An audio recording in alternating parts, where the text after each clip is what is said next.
지금은 고인이 되셨는데 팀 켈러 목사님이 살아생전에 암 진단을 받게 됩니다. 그리고 암 진단을 받고 난 뒤에 이렇게 고백을 합니다. 왜냐하면 자기가 지금까지 가르쳐왔던 그리고 지식적으로 알려왔던 책을 통해서 알려왔던 그 모든 부활에 대한 이야기들이 자신이 암 진단을 통해서 죽음이라는 단어를 마주하게 되었을 때에 부활을 말로 설명을 해야 됐던 자신의 인생이 이제 마주하게 되는, 죽음으로 인해서 자신의 삶 가까이 다가오게 되다 보니 이제 정말로 그 부활에 대한 그 부활신앙의 믿음들을 다시 한번 되돌아보고 그 부활신앙이 나에게 있어서 죽음을 앞둔 그 삶 가운데에서 소망이 되었다라고 마지막 인터뷰에서 이렇게 말을 했습니다. 죽음이 눈앞에 있을 때에 우리가 여전히 그리스도의 그 부활을 믿을 수 있다라고 고백을 할 수 있을까요? 아멘. 이럴 때는 아멘 나와야 돼요. 이럴 때 아멘 나오면 50은 먹고 들어가잖아요. 그죠?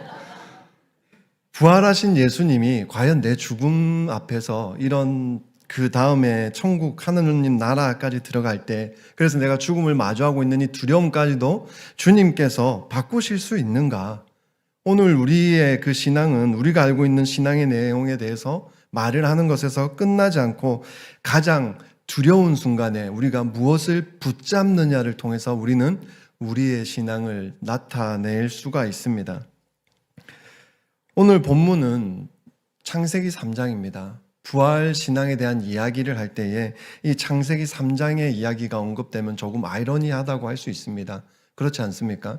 부활에 대한 이야기가 나오면 신약 시대로 넘어가서 무언가 돌무덤이 나와야 될 것 같고 제자들이 나와야 될 것 같고 무언가 그런 것들이 나와야 될 것 같은데, 오늘 저는 이 부활신앙에 대한 이야기를 함께 나누면서 창세기 3장을 통해서 우리가 부활의 복음을 이해해 보고자 합니다.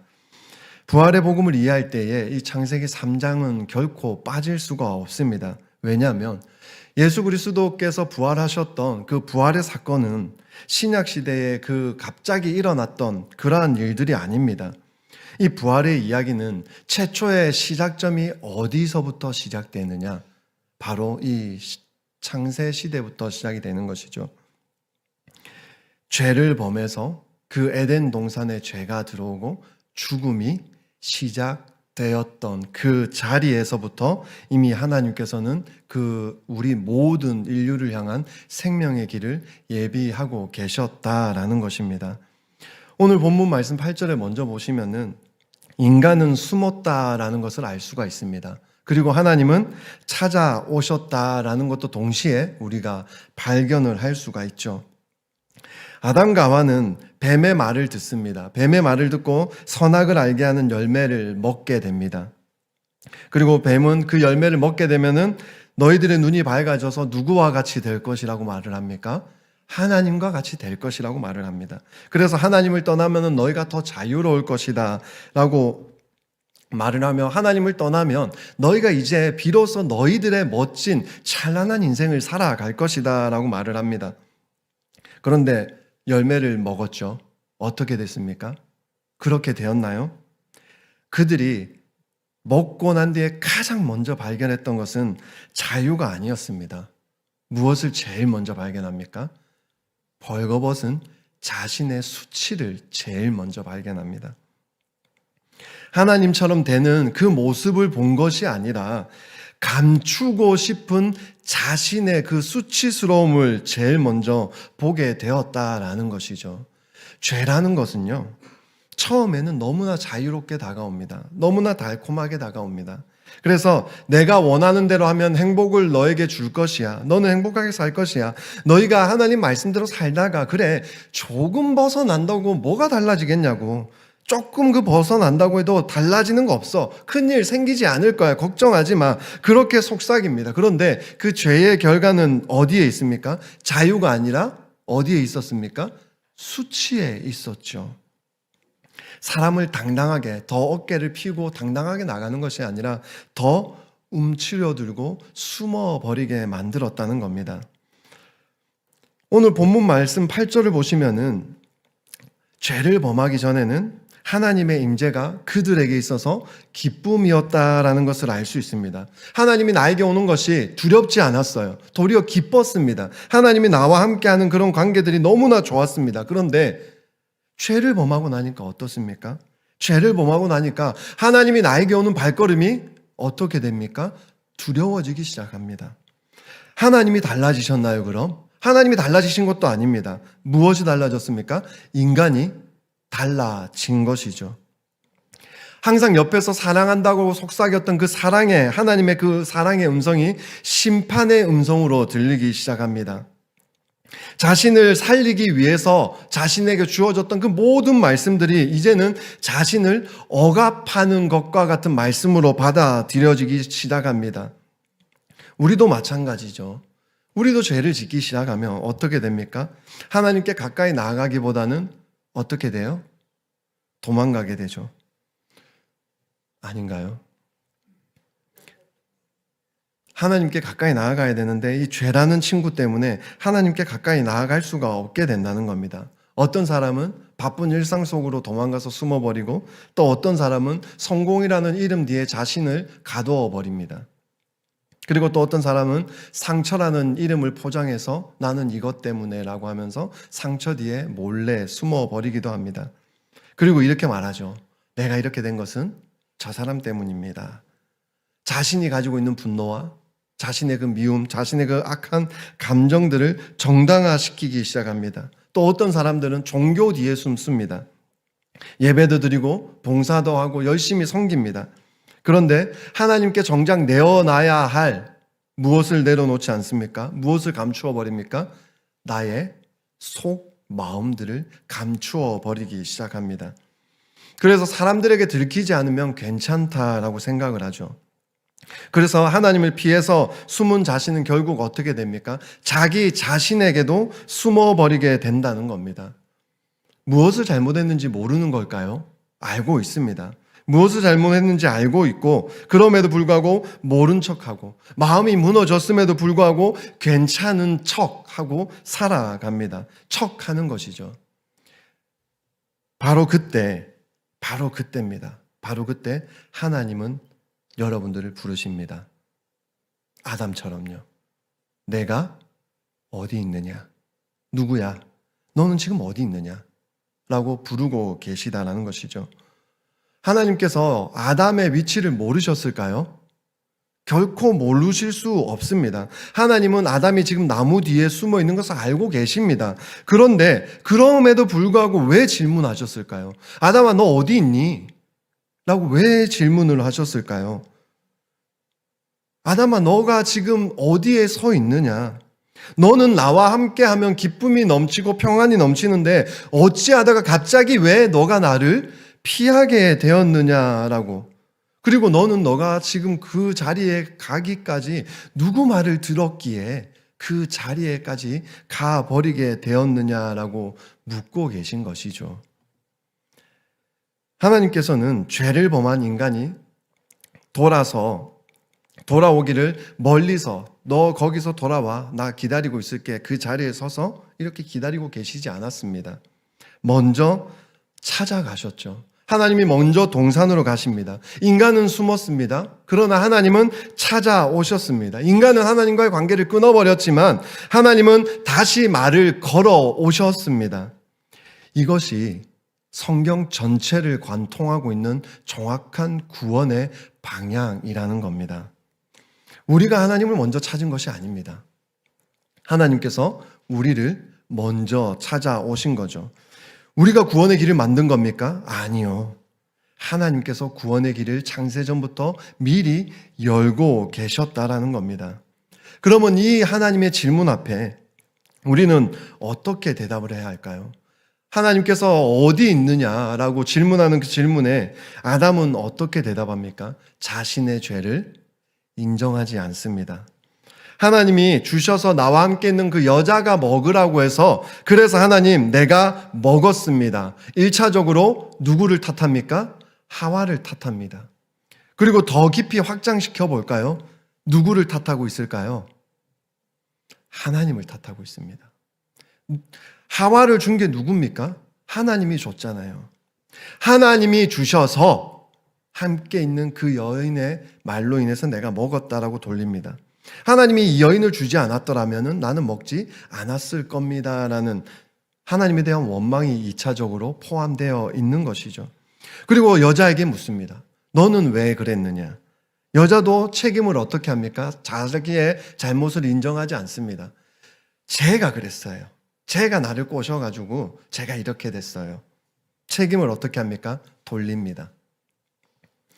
죄라는 것이 바로 이런 겁니다. 죄는 하나님과 사람과의 관계를 끊어버린다는 거죠. 그것뿐만이 아닙니다. 사람과 사람과의 관계마저도 끊어버리는 것이 죄라는 것이죠. 사랑해야 할 사람을 비난하기에 앞서게 되고 보호해야 할 사람을 보호하는 것이 아니라 책임 급급하기에 넘어서 떠넘겨버리고 인간은 무화과 잎으로 그 몸을 가리고 이제는 변명하는 마음으로 그 자신의 내면을 가려버리기 시작합니다. 우리에게도 이와 같은 언어가 있지 않습니까? 하나님, 환경이 달랐더라면 그렇지 않았을 겁니다. 하나님, 내가 먼저 했어요? 아니요, 하나님. 저 사람이 먼저 했잖아요. 아니요, 하나님. 이 사람 아니면 나는 안 이랬을 거예요. 아니요, 하나님. 만약 하나님께서 나의 기도를 들어주셨더라면 나는 이렇지 않았을 겁니다. 라고 동일한 그 아담과 하와 같은 언어를 쓰고 있다라는 것이죠.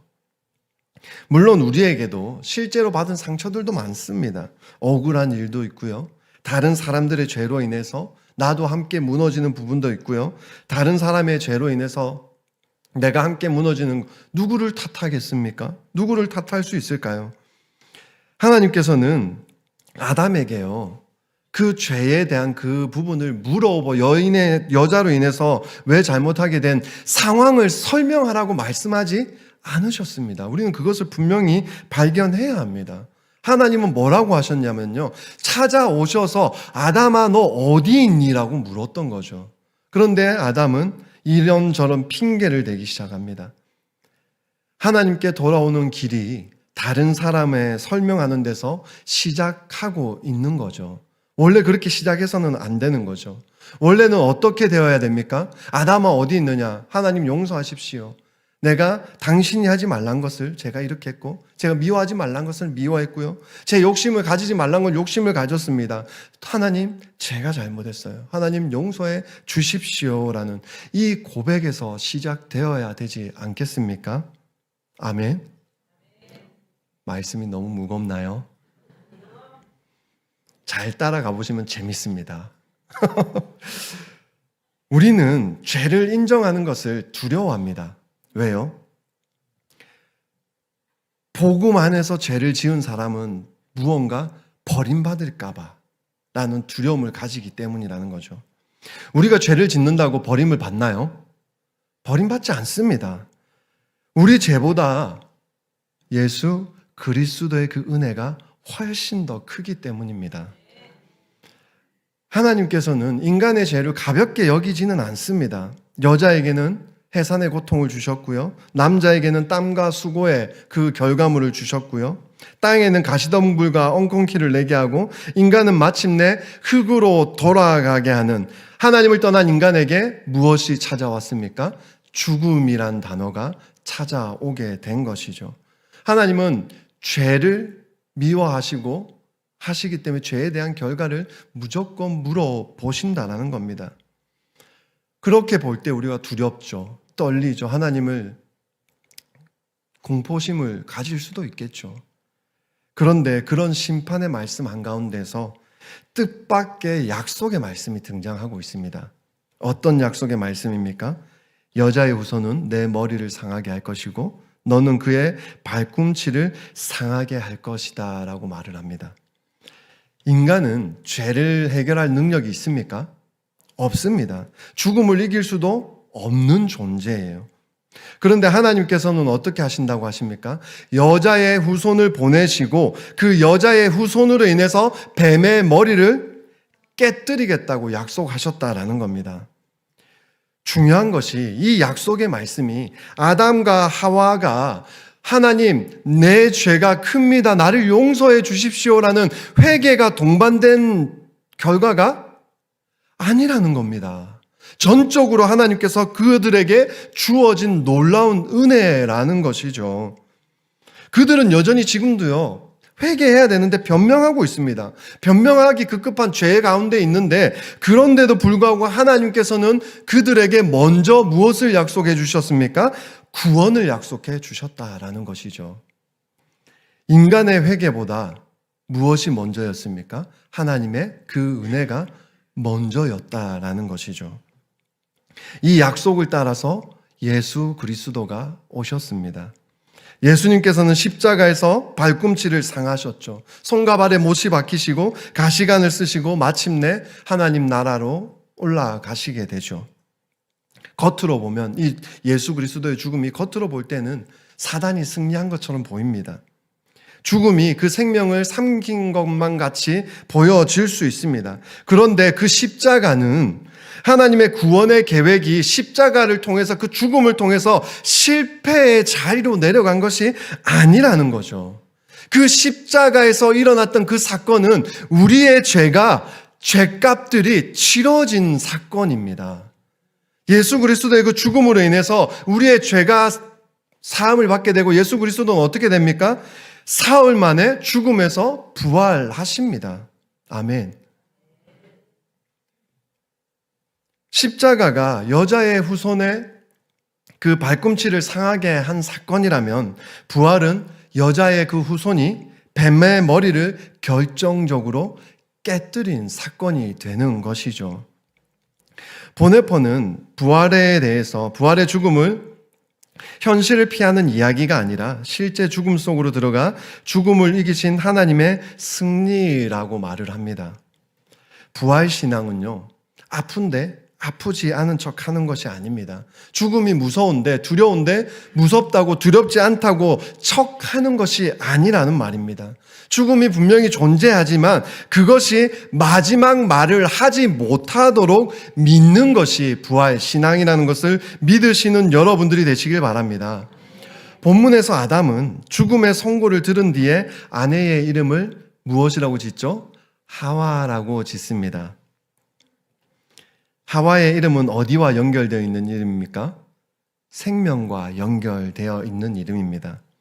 눈앞의 현실은 죽음이지만 하나님의 말씀 속에는 생명의 말씀이 있었던 것이죠. 믿음은 현실을 부정하는 것이 아닙니다. 현실을 도피하는 것이 아닙니다. 현실보다, 나의 앞에 마주하게 된 그 큰 문제보다 하나님을 더 크게 보고 그 하나님을 바라보는 것임을 믿으시기 바랍니다. 가시덤불이 보이지만, 가시덤불에 긁혀서 내가 피 흘릴 것이 보이지만, 하나님의 그 생명의 말씀을 약속해 주신 그 말씀을 붙잡고 생명의 말씀을 바라보고 계속해서 걸어 나가는 겁니다. 무덤이 보이지만 그리스도께서 부활하셨다면 그 무덤이 끝이 아니라고 믿고 계속해서 걸어 나가는 것이라는 것이죠. 아멘. 그리고 하나님께서 아담과 하와에게 무엇을 입혀주셨습니까? 가죽옷을 입혀주셨습니다. 아담과 하와는 무화과 나무 잎을 엮어서 자신들의 수치를 가리려고 합니다. 자신들의 죄를 가리려고 했던 것이죠. 그런데 하나님께서는 그들이 만든 옷을 고쳐서 입혀주신 것이 아니라 무엇을 마련해 주셨습니까? 전혀 다른 옷을 친히 준비해서 그들에게 덮어 주셨습니다. 무슨 의미일까요? 그 아담과 하와의 그 수치, 그 죄인의 수치를 덮어주기 위해서 한 생명이 전제되었다라는 겁니다. 어떤 생명이 전제되었습니까? 가죽옷이잖아요. 아멘.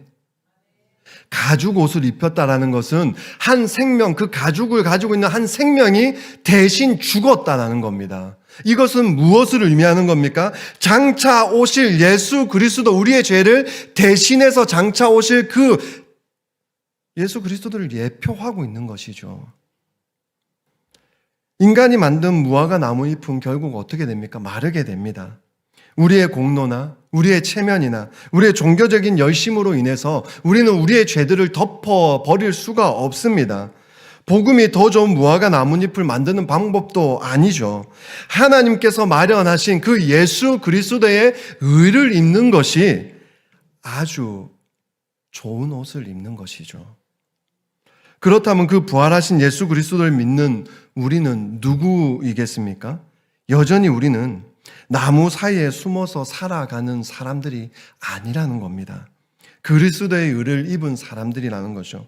죄가 없어서 나오는 것이 아니라 우리의 죄를 담당하셨던 그 예수 그리스도로 인해서 우리가 하나님 앞에 나올 수 있게 된 사람들이라는 겁니다. 우리의 죽음이 마지막으로 믿는 그러한 사람들도 아니라는 거죠. 눈앞에 가시덤불이 있을지라도, 해결되지 않는 큰 문제가 있을지라도, 나를 아프게 하는 크나큰 아픔이 나를 덮쳐올지라도 생명의 약속을 먼저 붙드는 사람들이라는 겁니다. 넘어져도 다시 회개하고 실패해도 다시 하나님께로 나아갈 수 있는 이유가 무엇 때문입니까? 바로 부활하신 예수 그리스도께서 우리 곁에 살아 계시기 때문이라는 겁니다. 사랑하는 성도 여러분, 지금 하나님이 여러분들을 향해서 질문하고 계시는 그 질문에 답변하시는 여러분들 되시길 바랍니다. 아담과 하와처럼 너희가 지금 어디 있느냐? 하나님이 우리에게 어디 있느냐라고 하는 이 질문은 너 왜 이 죄를 지었니? 너 왜 그랬니? 안 그래도 되잖아 를 말하는 것이 아니라는 것을 기억하시기 바랍니다. 우리를 몰아세우기 위해서 우리를 찾는 것이 아니라 그 죄 때문에 숨어 있지 말고 나와라. 왜? 그 죄는 내가 대신 짊어졌지 않느냐. 그러니 너는 죄로 인해서 수치를 느끼고 숨어 있지 말고 나의 앞에 당당히 나아오라 라고 말씀하고 계시다라는 겁니다. 더 이상 내가 만든 잎사귀로 너를 가리지 말고 내 죄와 수치를 가지고 내게 나아와라. 내가 너희를 위해서 구원의 옷을 마련했지 않느냐라고 우리에게 외치시는 그 하나님의 음성이라는 것이죠. 우리가 부활을 믿는다는 것은요, 더 강한 사람이 되는 것이 아닙니다. 숨어있는 나를 찾아오신 그 주님 앞에 내가 나의 잎사귀, 나의 수치를 덮기 위해서 내가 만들었던 그 잎사귀들을 내려놓고 예수 그리스도의 그 의를 입고 하나님 앞에 나아가면 되는 것이죠. 그래서 죽음이 보이는 자리에 있을지라도 그 하나님의 영원하신 생명의 말씀을 믿고 나아가면 된다라는 사실입니다. 인간은 숨었습니다. 그러나 하나님은 찾아오셨죠. 인간은 변명했습니다. 하지만 하나님은 그런 인간에게 약속의 말씀을 주셨습니다. 인간은 무화과 나뭇잎으로 자신의 옷을 만들었지만 하나님은 가죽 옷으로 구원의 길을 열어주셨습니다. 인간은 죽음 아래에 놓였지만 그리스도께서는 그 죽음을 깨뜨리고 부활하셨습니다. 그러므로 숨지 말고 하나님 앞에 나아가시는 여러분들이 되시기를 주님의 이름으로 축복합니다. 부활하신 예수 그리스도 앞에 나아가서 부활 신앙인의 모습답게 살아가시길 바랍니다. 죄와 죽음은 마지막 말을 할 수가 없습니다. 왜냐하면 하나님이 그렇게 허락하지 않으시니까요. 그렇기 때문에 하나님의 약속을 마지막까지 붙잡고 그 마지막까지 남는 그 하나님의 약속으로 그 생명의 말씀을 굳게 붙잡고 오늘 하루 또 한 주간의 삶을 살아가시는 여러분들 되시기를 주님의 이름으로 축복합니다.